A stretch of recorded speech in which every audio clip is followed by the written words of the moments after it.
Eh, no se duerman, está bonita la plática porque es lo que ustedes tienen que saber, nada más, no más ni menos, sobre problemas respiratorios en el paciente pediátrico, pero aplica para todos, más en esta época. Yo creo que todos hemos visto pacientes con COVID, problemas respiratorios, pero no todo es COVID y más en el niño. El niño tiene un montón, pero un montón de cosas que se manifiestan por el aparato respiratorio. Entonces vamos a platicar un poquito lo que es la dificultad respiratoria. No los voy a aburrir mucho, lo que tienen que saber de fisiología es que el pulmón se encarga de la respiración y esto es nada más el intercambio de gases entre nosotros y el medio ambiente. Y la función pues es muy sencilla, es meter el oxígeno que hay en la atmósfera y sacar el dióxido de carbono, que es un producto del metabolismo de las células. Con que sepan eso de fisiología está bien. ¿Qué es la insuficiencia respiratoria? La insuficiencia respiratoria es simplemente que no pueda cubrir la función que hace los pulmones, es decir, o no puede meter el oxígeno o no puede sacar el dióxido de carbono. Es decir, es la incapacidad del pulmón para cubrir esas demandas de meter oxígeno o sacar dióxido de carbono. Dificultad es cuando el paciente ya tiene que hacer un esfuerzo para poder respirar, un esfuerzo aumentado. Y la insuficiencia es cuando ya el aparato respiratorio no es capaz de meter la cantidad suficiente de oxígeno o de sacar el dióxido de carbono. Y esto es muy importante porque no es no son diagnósticos que se hagan por algún estudio de laboratorio, alguna radiografía, tomografía, una gasometría, sino simplemente es ver al paciente. Y es definitivamente importante en el paciente pediátrico porque el paciente pediátrico evoluciona muy rápido de la dificultad a la insuficiencia. Así, de la dificultad evoluciona a la insuficiencia, de la insuficiencia al paro respiratorio y del paro respiratorio al paro cardiorrespiratorio. Entonces, lo que sí tienen que aprender es que tienen que actuar de inmediato, actúen, no se le queden viendo, no salgan corriendo por el residente, por el adscrito, por la enfermera, tienen que actuar de inmediato, tienen segundos para salvar la vida. La parte anatómica que tienen que aprender es sencilla, no los voy a aburrir mucho. El aparato respiratorio empieza desde la nariz y termina hasta los músculos de la respiración. Cualquier problema en esta vía, nariz, faringe, laringe, tráquea, bronquios, bronquiolos, pulmones como tal, o una parte que se les olvida bastante que es los músculos respiratorios y la inervación, es decir, el aparato neurológico o el sistema nervioso, quien es finalmente el que lleva a cabo la respiración. Es sumamente común como neumólogo, como pediatra, como médico que les llamen, que nos llamen y nos digan, doctor, el paciente está desaturando, tiene algo en los pulmones y uno se asoma y le dice, es que tu paciente no respira. No tiene control adecuado de la respiración, tiene un daño neurológico, trauma craneoencefálico, lo acabas de sacar de anestesia, todavía está sedado, drogado, como ustedes le quieran decir.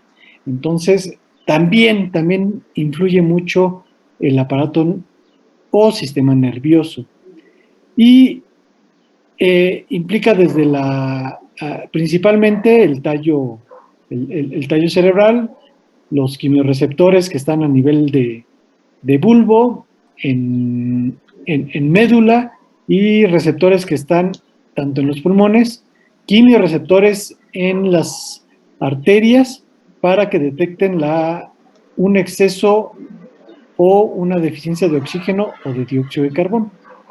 Esa es la fisiología que tienen que saber. Otros conceptos que se parecen pero no son iguales.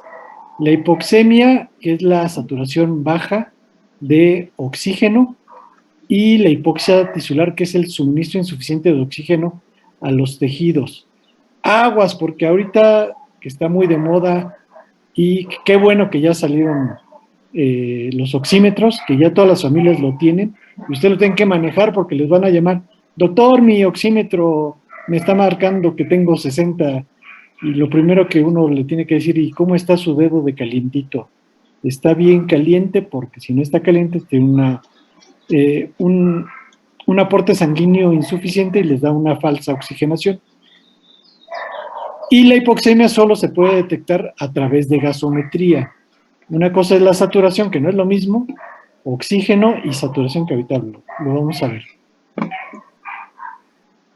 Ahora vamos a ver la fisiopatología. Los componentes más importantes para que funcione el aparato respiratorio son 4. El primero es la resistencia de la vía aérea, es decir, a qué se está enfrentando el aire para poder entrar. Y va desde la nariz, otra vez lo que vimos en anatomía, la nariz, la faringe, laringe, tráquea, bronquios, bronquiolos y los músculos de la respiración. Se divide en superior e inferior. El límite anatómico son las cuerdas vocales, que es la glotis. La glotis no existe, es el espacio entre las cuerdas vocales. ¿Qué tanto cuesta trabajo pasar el aire? El principal detonante de la resistencia es la nariz. Ahí está más del 50% de la resistencia del flujo de aire.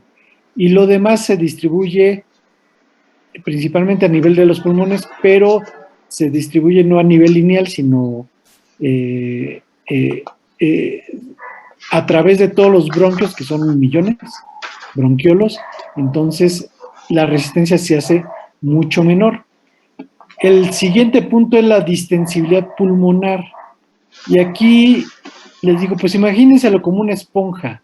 El pulmón lleno de aire se distiende como una esponja mojada. Como una esponja seca, perdón. Pero cuando la esponja se moja, no se puede distender fácilmente o se distiende muy poquito. A eso se refiere la distensibilidad pulmonar.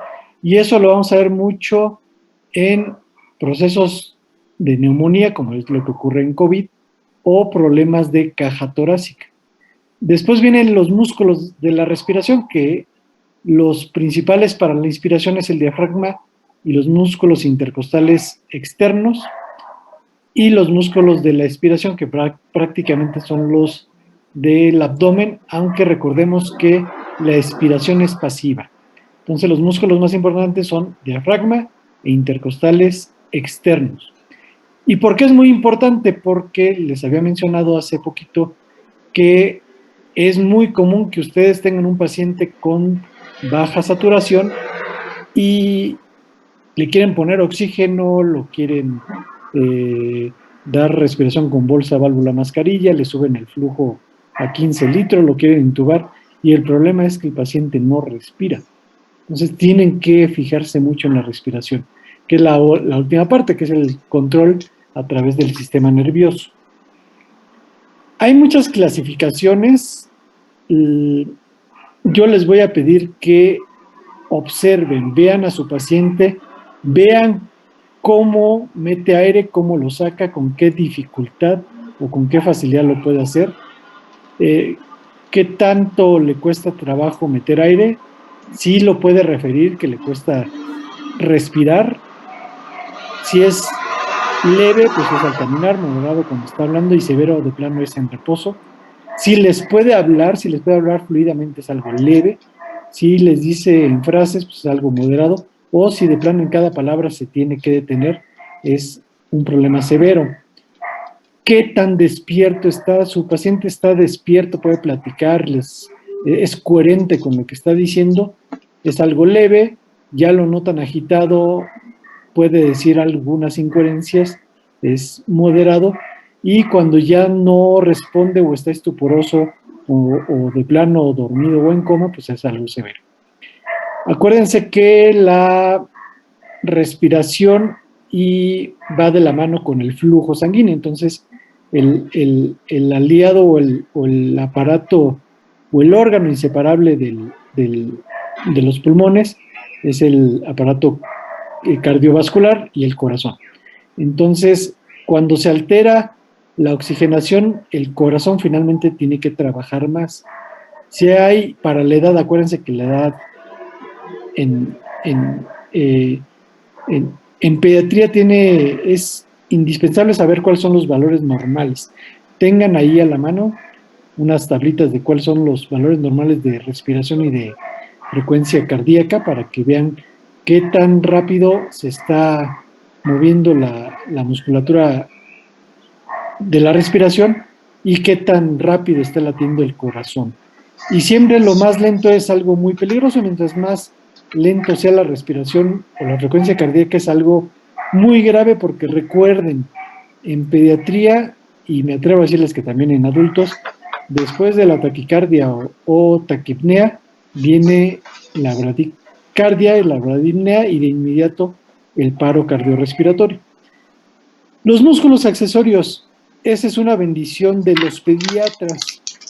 Me preguntan mucho, oiga maestro, es muy difícil ser pediatra porque el niño no dice lo que tiene y yo les digo, híjole, ¿qué creen? Es todo lo contrario. El niño nunca miente.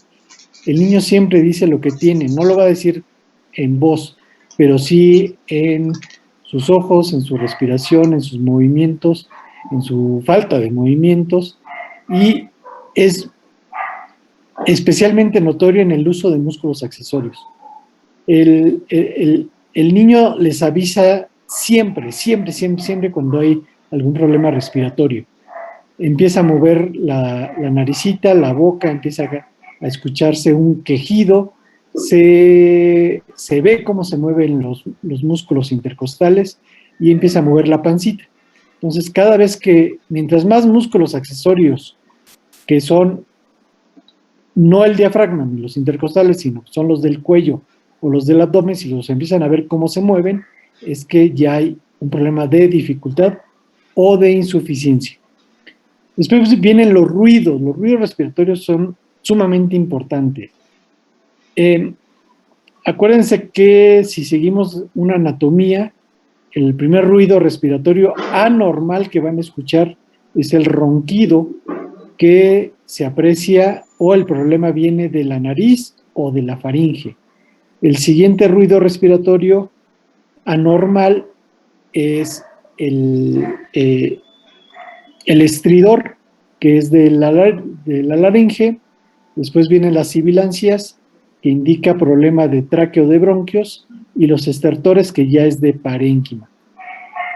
Los estertores se pueden dividir en gruesos o leves, pero eso ya indica el problema a nivel de parénquima pulmonar. Y hay otro ruido que es el roncus, que es muy común en niños, que es el ruido que se hace a través de secreciones, a través de cualquier lado de la vía respiratoria. La saturación, súper importante, recuerden que la saturación no indica la cantidad de oxígeno. La saturación indica la cantidad de hemoglobina con algo. Habitualmente es oxígeno, pero recuerden que el monóxido de carbono se pega mucho a la hemoglobina y puede dar una falsa seguridad de que está alta. No se asusten mucho porque la saturación con monóxido de carbono ocurre en incendios, pero si llega un paciente después de un incendio y satura al 100%, su paciente está extremadamente grave. Tiene una saturación de hemoglobina, pero por monóxido de carbono. Y pues ya ustedes son expertos, más por el COVID. Una saturación normal en la Ciudad de México es de 92%, a nivel del mar 94%, moderado entre 88 y 92%, y menos de 88 ya se considera algo severo. Y también recuerden, 91 o menos siempre, siempre, siempre, siempre, siempre es anormal. Porque si el paciente luego regatea, oiga, no, doctor, pues nada más es un puntito, no sea cruel, como que estoy grave. Sí, sí está grave. Ya recuerden que cuando baja la saturación es porque los mecanismos de compensación se vieron rebasados. Y finalmente el dióxido de carbono, 40 milímetros de mercurio, consideremos lo normal, leve cuando está menor de 45, moderado también menor de 45, y más de 45 milímetros de mercurio ya indica algo anormal, grave, severo.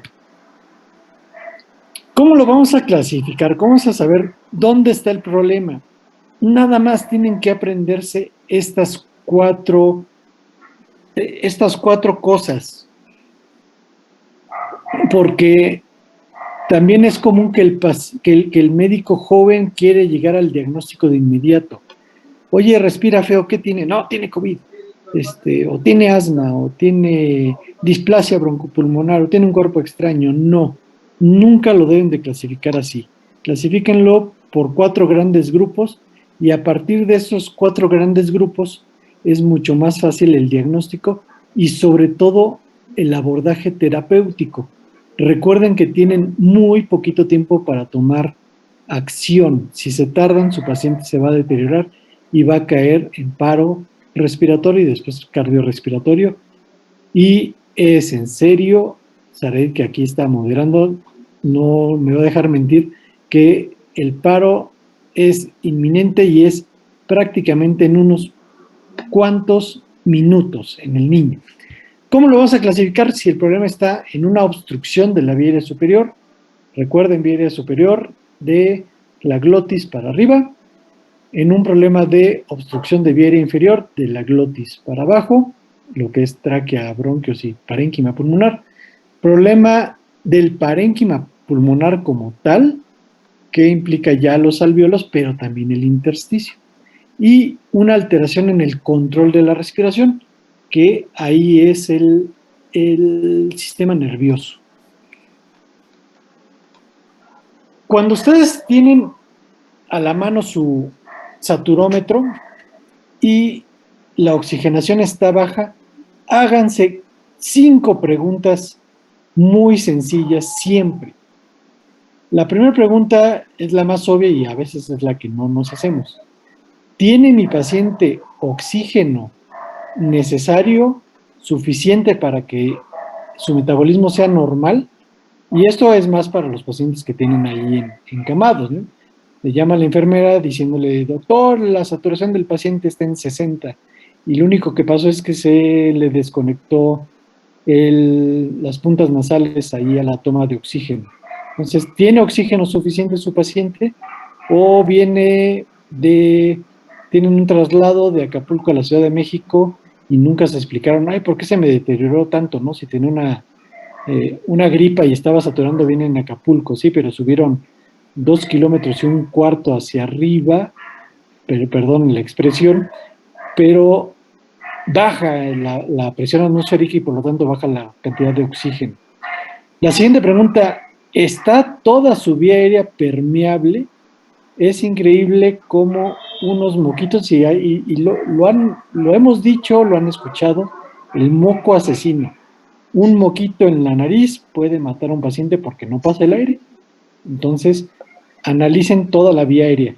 ¿Cómo puedo ver la vía aérea permeable? Con los ruidos. Para eso sirven la clasificación de los ruidos respiratorios. Recuerden, ronquido, estridor, sibilancias, estertores y el quinto ruido es el roncos. Siguiente pregunta, ¿está respirando mi paciente? Muévanlo, vean si responde, a lo mejor ya está en paro cardíaco, ustedes ni se han dado cuenta, o está alcoholizado, o lo acaban de hacer un procedimiento y todavía está sedado. Entonces vean que se mueva su tórax, encueren al paciente. Siguiente pregunta, ¿la difusión es adecuada? Es decir, si hay un intercambio gaseoso, también les sirve el estetoscopio, pueden escuchar los ruidos respiratorios anormales, una radiografía o estudios más avanzados, pero con un estetoscopio les prometo que eso es suficiente. La siguiente pregunta es muy difícil, esa sí es difícil. ¿Cómo está el transporte y la perfusión? Recuerden que el oxígeno depende de la sangre y el corazón. Entonces aquí sí vamos a encontrar problemas raros, problemas de hemoglobina normal o problemas del corazón, o hay cortocircuitos, cardiopatías congénitas donde hay cortocircuito de derecha a izquierda o de izquierda a derecha, principalmente de derecha a izquierda, donde vamos a tener una hemoglobina desaturada, entonces sí va a marcar con oxigenación baja. Esas son las preguntas que se tienen que hacer, no se les olvide, anótenlas, porque son importantes. Sistematicen, lleven un orden siempre.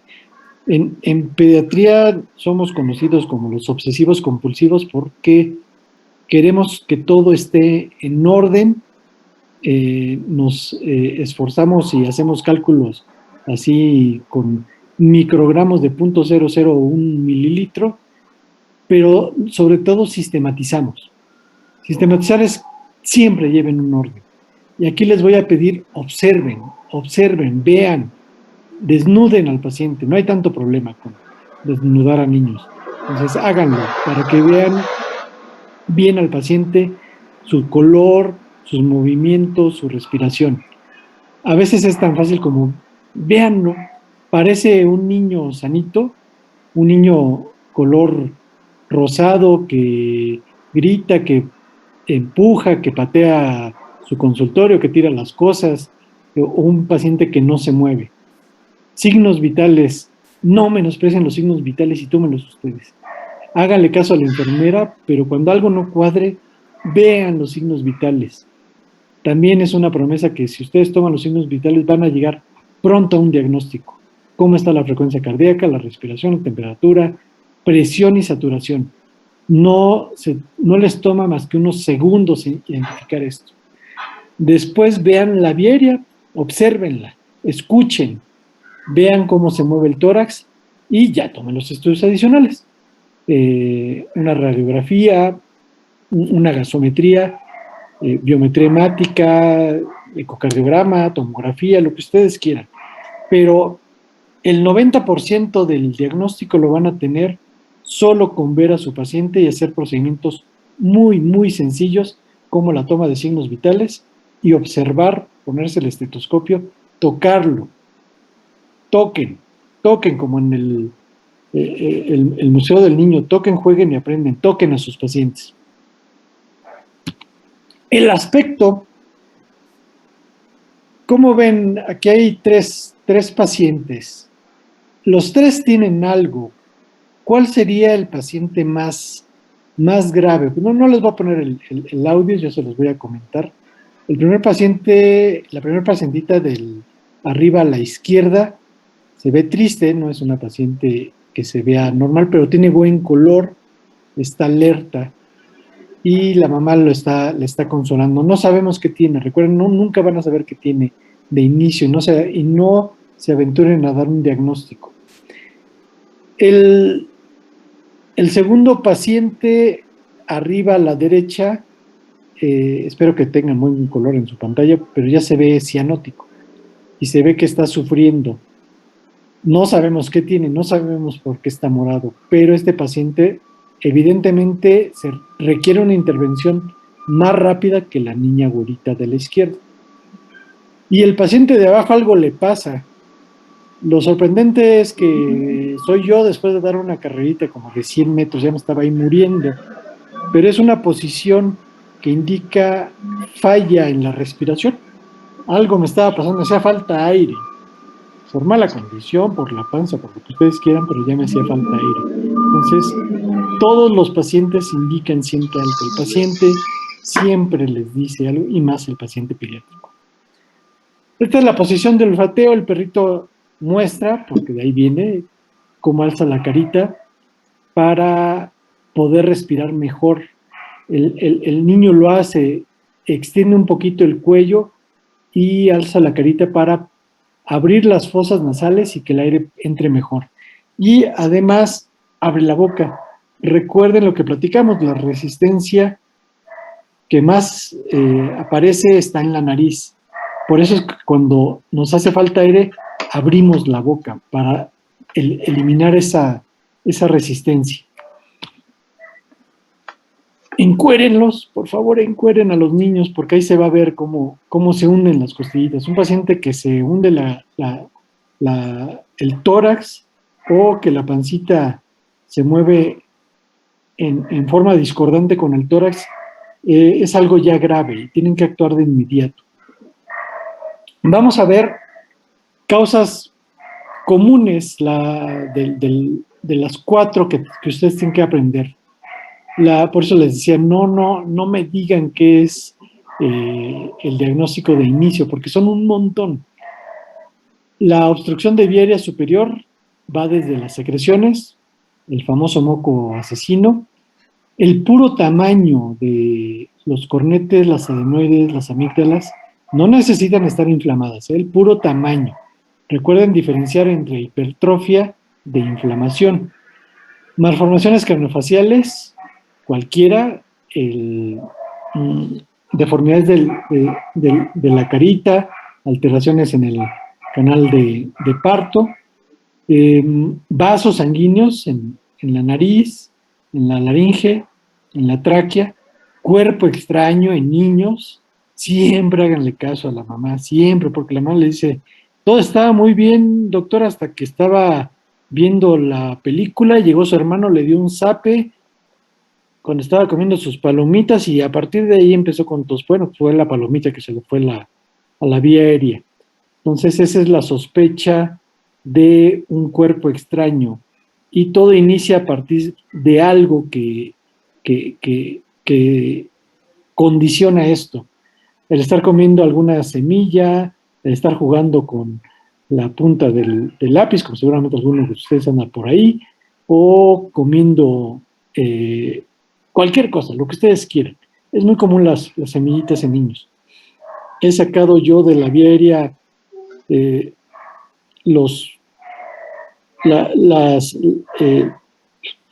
los clips, llantitas de carros, semillas de girasol, nueces, cacahuates, frijoles, arroz, todo.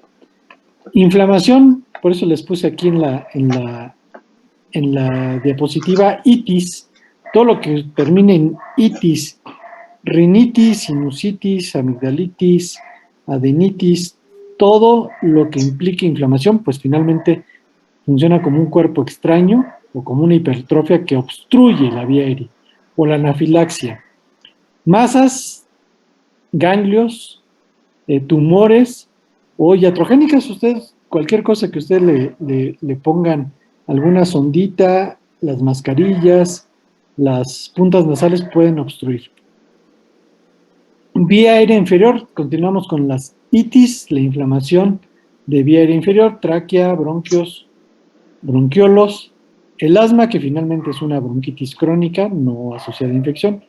Otra vez los cuerpos extraños, una compresión extrínseca de la vía aérea por crecimiento del corazón, por ganglios, por tumores que obstruyen y causa obstrucción y por lo tanto dificultad respiratoria. El tejido pulmonar, neumonía, recuerden que el COVID es un tipo de neumonía, edema pulmonar, golpes después de trauma, afección del intersticio, que es el tejido de sostén del pulmón, o tumores. Finalmente, las metástasis, uno de los lugares donde más le gusta estar es en el pulmón. Alteración de la respiración. Desde que el bebé no respira, es una causa muy rara, mal de ondina. Échenle un ojito a la literatura, es de la literatura nórdica, el mal de ondina. Es interesante y bonita la historia. O secundaria, o sea, el paciente no respira por algo. Las crisis convulsivas, viene la mamá al consultorio y les dice, doctor, traigo a mi hijo porque se me pone morado. Entonces, como se pone morado, seguramente es porque tiene algo respiratorio. Usted es muy bueno para el respiratorio. Y lo curioso, doctor, es que pues, se le van los ojitos como para un lado. ¿Y no se pone durito, señora, o no se mueve así raro? Ah, sí, también, doctor. Bueno, pues su niño está convulsionando. Entonces, dejan de respirar. por eso es que hacen cianosis. Trauma craneoencefálico, lo que implica alteraciones en el sistema nervioso. Medicamentos, cualquier medicamento depresor del sistema nervioso, sobre todo aquel paciente que sale de una cirugía, que lo agarraron en la calle, que fue una fiesta, etcétera, etcétera. El alcohol va a deprimir el sistema nervioso y no van a poder respirar. Tumores del sistema nervioso central o enfermedades neuromusculares. O sea, no es en sistema nervioso central, sino en el sistema nervioso periférico. El tratamiento es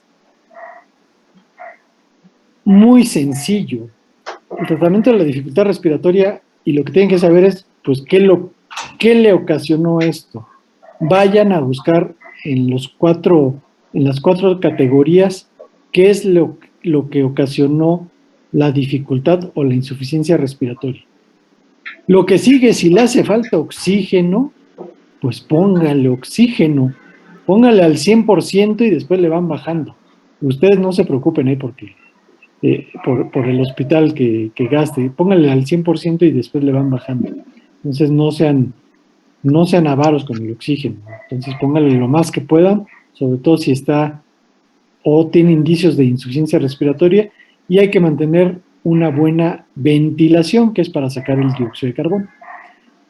Cerciórense de que tiene una buena mecánica muscular. Si no la tiene, entonces apóyenlo, intúbenlo, pónganle por lo menos su bolsa, válvula, mascarilla para que cumpla la función esa presión.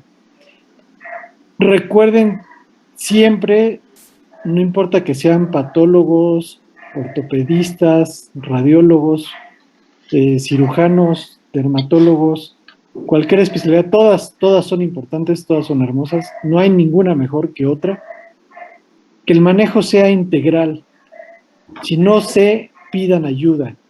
Si no puedo, pidan ayuda. Si desconozco algo, échame la mano. A lo mejor tú sabes algo porque van a salvar vidas, siempre. Y en un problema respiratorio, siempre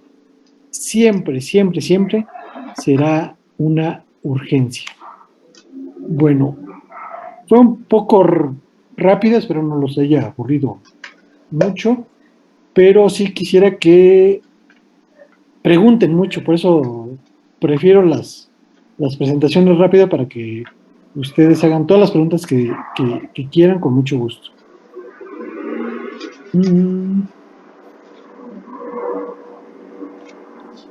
Yo tengo una duda, doctor. Sí, pregunta. ¿Qué tan común es que lleguen los pacientes con cuerpo extraño, que sea como una pila de moneda o monedas en sí? Hay cuerpos extraños que les gusta más la vía digestiva y otros que les gusta más la vía respiratoria. Es muy común. Muy común, depende. La pregunta, ¿con quién tengo el gusto, perdón? Gerardo Romero. Gerardo, ¿qué eres tú? MIP, interno. Ok, es que depende, pues. Si me dice un ortopedista especialista en cadera, ¿cada cuánto va a haber un cuerpo extraño? Yo le diría, no, doctor, usted nunca va a ver uno. Como MIP sí vas a ver, depende, pero por lo menos vas a ver uno en tu carrera de médico general, por lo menos. Depende de dónde estés trabajando, si estás en un hospital grande, mediano, pequeño, pero sí es muy frecuente.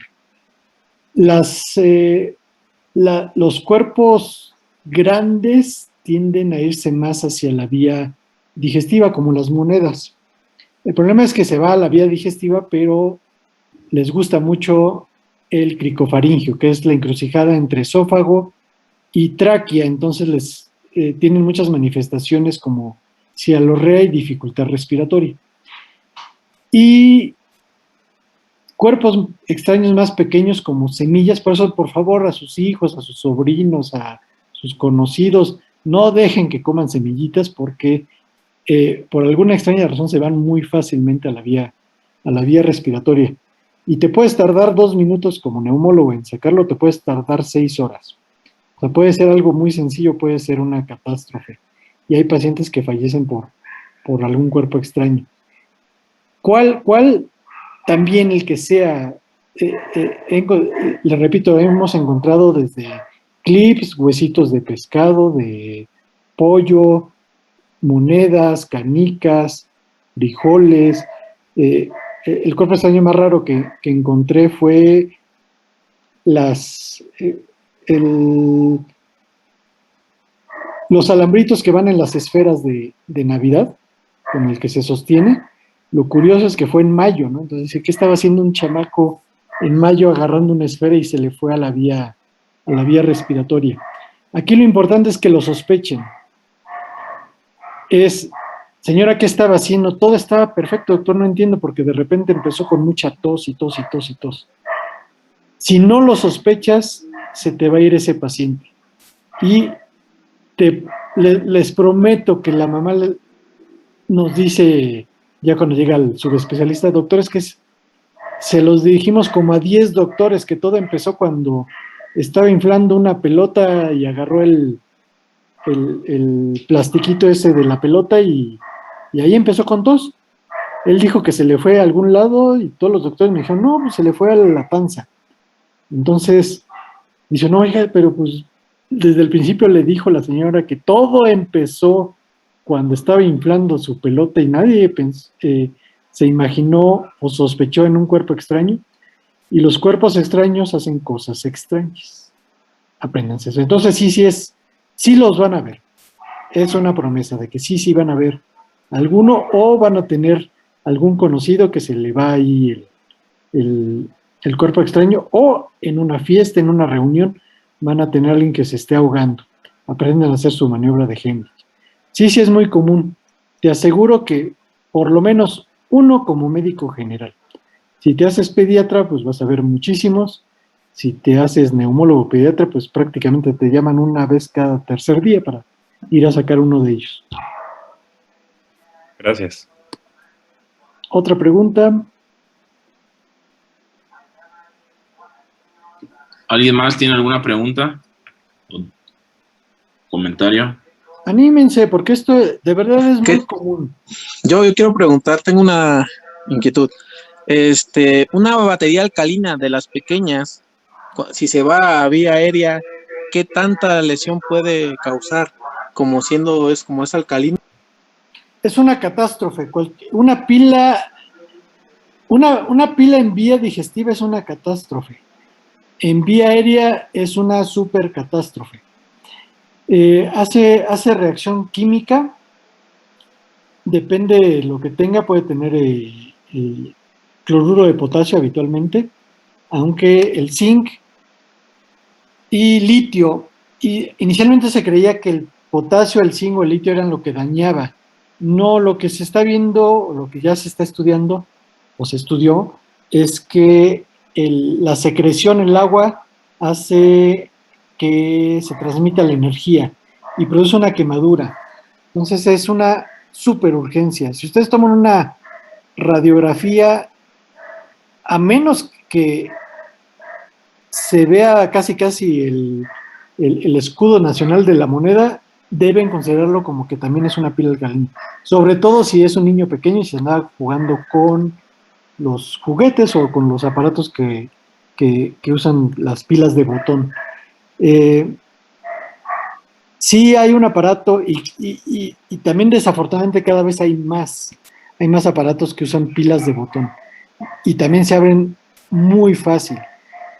Lo primero que tienen que hacer es recomendarle a ustedes como papás, como esposos, esposas, decirle y no tener esos en casa, a la familia y a sus pacientes cuando tienen un bebé pequeño, que nada que tenga pilas de botón, porque sí es una catástrofe. Se quema el esófago y eso puede terminar en una esofagostomía, se le tiene que poner una gastrostomía, cirugías terribles con el niño meses y meses en el hospital. Y la vía digestiva es la noble. Si eso aparece en vía respiratoria, se convierte en una catástrofe de urgencia con perforación de vía de bronquios que condiciona neumotórax, enfisema subcutáneo, pero grave y prácticamente la muerte es en minutos. Gravísimo, sí es muy grave. Gracias, maestro. ¿No? ¿De qué? Otra pregunta.